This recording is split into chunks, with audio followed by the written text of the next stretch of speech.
47واں انسان جو اللہ کو پسند ہے وہ ہے کہ جو مل بیٹھ کر کھانا کھائیں،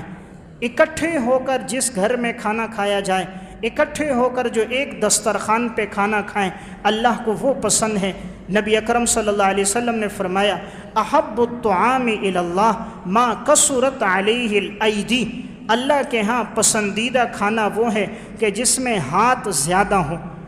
شعب الایمان کی روایت ہے، یعنی جس میں زیادہ ہاتھ ہوں، اجتماعی طور پہ کھانا کھائیں۔ ایک پلیٹ میں اولاد کے ساتھ انسان کھانا کھا رہا ہے، گھر والوں کے ساتھ، بھائیوں کے ساتھ کھا رہا ہے، جتنے ہاتھ زیادہ ہیں، جتنا ایک دسترخوان پہ کھانا کھانا ہے، یہ اللہ کو پسند ہے۔ یہ انگریز نے سوچ دے دی کہ جراثیم آ گئے، سب کو الگ الگ پلیٹ پکڑا دی، تو اس کے ساتھ نہیں کھانا بیمار ہوگا، تو اس کے ساتھ نہیں کھانا جراثیم لگیں گے۔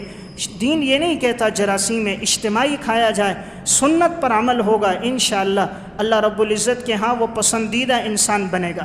اس میں کھانا بھی زیادہ ضائع ہوتا ہے، اس میں برتن بھی زیادہ ان کا ضیاع ہے، برتن کے دھونے میں وقت کا بھی ضیاع، پانی کا بھی ضیاع، ہر چیز کا ضیاع ہے، اور اجتماعی طور پہ جو کھانا ہو اس میں برکت ہے۔ اس لیے نبی اکرم صلی اللہ علیہ وسلم نے فرمایا ایک آدمی کا کھانا 2 کو کافی ہو جاتا ہے، 2 کا کھانا 4 کو کافی ہوتا ہے، 4 کا کھانا 8 کو کافی ہو جاتا ہے۔ اجتماعی طور پہ اللہ نے یہ برکت ڈالی ہے، تو گویا 47واں عمل مل بیٹھ کر اجتماعی طور پہ کھانا کھانا